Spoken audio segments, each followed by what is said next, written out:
The Bible Treasury. A monthly magazine of papers on scriptural subjects. Volume 15, Article 7, Part 6 of 13, 1884 and 1885. Wilderness Lessons. There is more than one use of the word flesh in Scripture. It is used for men as all flesh, all men shall see the salvation of God, also declaring the Lord's assumption of humanity, the Word became flesh. Again, it expresses the fact that our knowledge of Christ is not after a human sort, though we have known Christ after the flesh as a man here below, yet now henceforth know we him no more. Our peculiar knowledge of him by faith is as the risen Lord, the Son of God. The most frequent use in the New Testament is to predicate the fallen nature of man either as a condition in which the unregenerate are or as a principle which believers are called to judge. Of those who are born again, it is said, "Ye are not in the flesh but in the Spirit." Romans 8 verse 9. Whether we look at man as having natural instincts, or intellectual qualities, his whole nature in a moral point of view is called flesh. Among whom also we all had our conversation in times past in the lusts of our flesh, fulfilling the desires of the flesh and of the mind, and were by nature children of wrath even as others. Ephesians 2 verse 3. Here the desires of the flesh as distinguished from the mind refer to natural interests, and the desires of the mind to his mental, as distinguished from the brute creation. It takes in all the natural man craves for, his desires, tastes as well as lusts. Whatever the object, all are classed as the lusts of the flesh, that is, it is the nature of man to desire these things. For the mind is not independent of the flesh, but as the mind excites the flesh, so does the flesh give tone to the mind. That is, the higher and the lower qualities of nature influence each other, and both are the flesh. The flesh can assume a religious aspect, but where there is profession without faith, every desire of the mind is of the lusts of the flesh. It may be decent and respectable, yea most commendable in the judgment of the world, but it is not of Christ and therefore sin. A believer may yield to his flesh, seeking preeminence in the church, and desiring the praise of men. This is a far more serious thing in him than in a man of the world. It is the flesh, which the believer has power to judge, intruding into the holy things of God, taking advantage of the position given through faith, to acquire a place for its own exaltation. Simon Magus is an instance of a would-be professor in the grossest form. Diotrephes, who may have been a believer, is a far more common case. The former is repeated when a position in the church is obtained by money, the latter, where human systems as unscriptural are disallowed, and flesh, presuming on the absence of human arrangement, assumes a position and seeks prominency. It is an aspect of the flesh most offensive to God and has its sphere in the assembly of God. Nothing in the world brings heavier and swifter judgment. Is it not sometimes the case, that a brother with no power for edification occupies the time and attention of the assembly, his mind submerged in the idea of his own ability? We gladly receive the truth, one is your master, Christ, and all ye are brethren, Matthew 23 verse 8. But to make our common brotherhood a reason for ignoring God's order is to lose its blessedness and to be disobedient to the master. There are functions in the church and the master appoints to them as he pleases. He gave some, apostles, and some, prophets, and some, evangelists, and some pastors and teachers, Ephesians 4 verse 11. In the church of God, there are special places of service. Are all apostles? 1 Corinthians 12 verse 29. Anyone supposing that, because he is a brother, he is at liberty to assume any function in the assembly, gravely errs. No brother nor yet the assembly has a right to assume the call to any place of teaching within the church or of evangelizing without. The assembly has to say to orthodoxy and godliness, but there it is a question of discipline and may result in the excluding of an unruly member.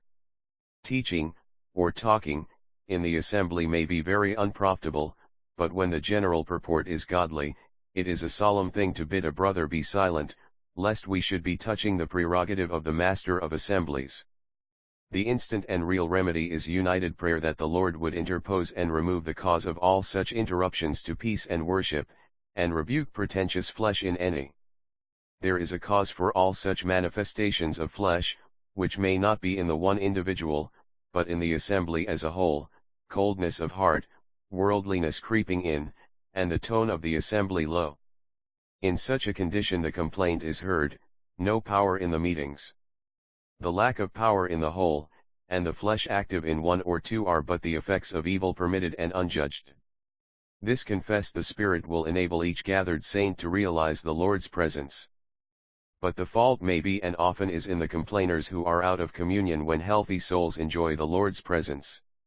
In any case, complaining is not of faith, and it cannot remedy faults even where they may be real.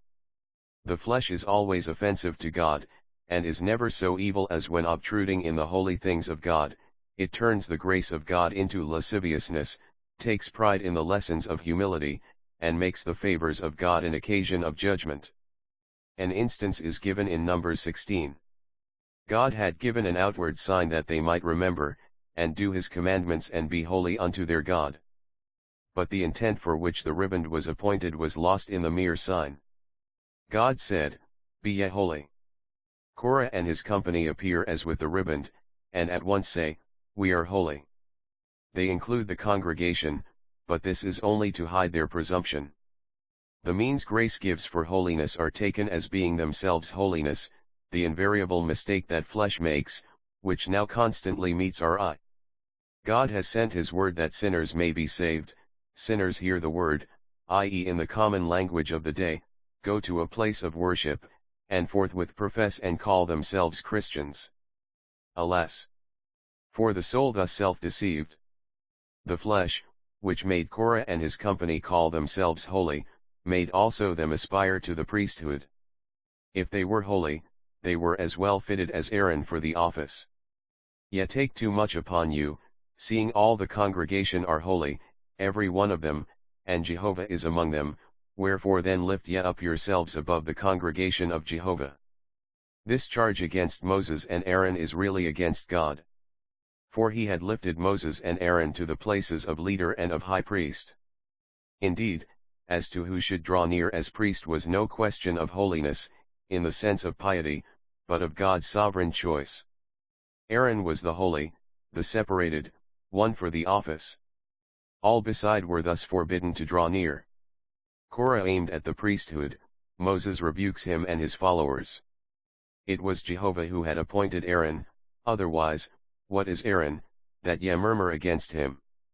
The sin of Korah is even greater than that of Aaron when he made the calf and was bringing the name of Jehovah down to the level of idolatry. He sanctioned the people's worship of the calf and would cover his guilty connivance by calling it a feast to Jehovah. Alas! His imitators have been found. Some of the earliest sins of Christendom are that the people were permitted to follow the heathenish rites of idolatry to which they had been accustomed and Christian names given to them. The remains of their idolatrous practices may be seen even now, though the indecencies are gone. Korah, in calling the flesh holy, would seek to bring it into the sanctuary. It is not idolatry here, but flesh seeking to administer the things of Christ. For what is the service of the tabernacle, what the sacrifices, the incense, yet all within the consecrated place, if not types of the coming Christ? Korah's sin brings down a heavier judgment than the worship of the calf. God was more jealous for the honor of Christ, though it be but dealing with shadows and symbols, than for his own name of Jehovah when Aaron joined it with idolatry. This rebellion originated with the Levites, at least a Levite was the leader, and the Levites more guilty than the others. They persuade 250 princes, who do not appear to belong to the tribe of Levi, to join them in the priestly function. Why not, if all the congregation are holy? Moses rebukes their presumption and warns them. Even tomorrow Jehovah will show who are his and who is holy. And each man takes his censer and dares to meet the judgment of God. Aaron must be there also, that his position as given of God may be publicly confirmed. Solemn was the judgment, they were consumed in a moment by fire. Korah had his own special aim in the rebellion, though the instigator of it in others. In Dathan and Abiram we see the secular, as in the rebellious Levite the religious, aspect. Accordingly, the words of Korah are rather against Aaron, while Dathan and Abiram speak against Moses. Both together typify the uprising of the world against Christ as priest and king. Even now the prominent sin of Christendom is opposition to the priesthood of Christ, as seen in man pretending to be the channel of communication between God and the soul. All believers are priests for offering sacrifices of praise and thanksgiving, yet as intercessors by prayer for the conversion and restoration of any. But there are those who pretend to forgive sins, as it were offering the blood over again. Such are repeating the sin of Korah, a Levite, or minister, arrogating to himself the power which belongs to the high priest alone, i.e. to Christ himself. And, Korah-like, these always seek the aid of the secular power. The hour is coming when the religious and the secular power will unite in bolder opposition to the rights of Christ, to be followed by unsparing judgment, as in the wilderness upon Korah, Dathan, and Abiram, and all that appertain to them. The words of Dathan and Abiram are in keeping with their position. They say nothing about the congregation being holy, but that Moses had not fulfilled his promise. It was a charge against God. Mark the perversity of men. All God's care to keep them in remembrance of him is apparently lost. Their rebellion is a greater sin than any before. The riband was to remind them that Egypt was a land of bondage and that God had brought them out. They call it a land flowing with milk and honey. Egypt was as good as Canaan. They accuse Moses of deceit in not bringing them into the promised land, ignoring the facts that God had brought them to it, and that their own unbelief had shut them out. But Moses wished to be a prince. The man who said, "Blot me out," rather than that Israel should be consumed. What a terrible advance in evil! This is no sin of ignorance, and the riband precluded forgetfulness. Moses, they said, had been deceiving them, but now they were awake to his designs. Wilt thou put out the eyes of these men? We will not come up. They were willfully blind to the mercy that was leading them through the wilderness, and the mediator they hated. Again, he whom they so falsely accused of self-seeking intercedes for the people. O God, the God of the spirits of all flesh, shall one man sin, evidently alluding to Korah, the prime mover, and wilt thou be wroth with all the congregation? God hears his cry, and the congregation are warned to separate themselves from the tabernacle of Korah, Dathan, and Abiram. What a scene now presents itself! There stand Korah and his company with their censers in proud presumption daring the judgment of God. In the door of their tents see Dathan and Abiram with their wives, their sons, and their little children. What a moment of expectation for the assembled thousands of Israel! One word more, not only a warning, a call to separate from the guilty leaders, but the sentence of death, nor common death, but a death unheard of before. But if the Lord make a new thing, and the earth open her mouth and swallow them up with all that appertain unto them, and they go down quick alive into the pit, then ye shall understand that these men have provoked the Lord. Immediately the earth opens, they go down alive into the pit, they perish from among the congregation. And at the same time there came out a fire from the Lord and consumed the 250 men that offered incense. Wickedly they had spoken against the Lord's anointed, defiantly they stood. Suddenly and without remedy came their judgment. A new thing. This then was not a mere earthquake. Whatever may be the causes of earthquakes now, there was no natural cause for this.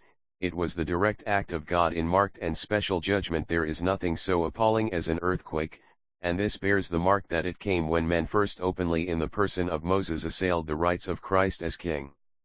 It was repeated and more when the rebellious citizens said, "We will not have this man to reign over us," and had crucified him, with the same evidence of immediate divine power apart from physical causes. Only not then in judgment upon the guilty. It liberated the bodies of dead saints and was God's testimony to the glory of the person of Christ, the true King. Matthew 27 verses 51 and 52. The Jew will yet lead the world in opposing the King.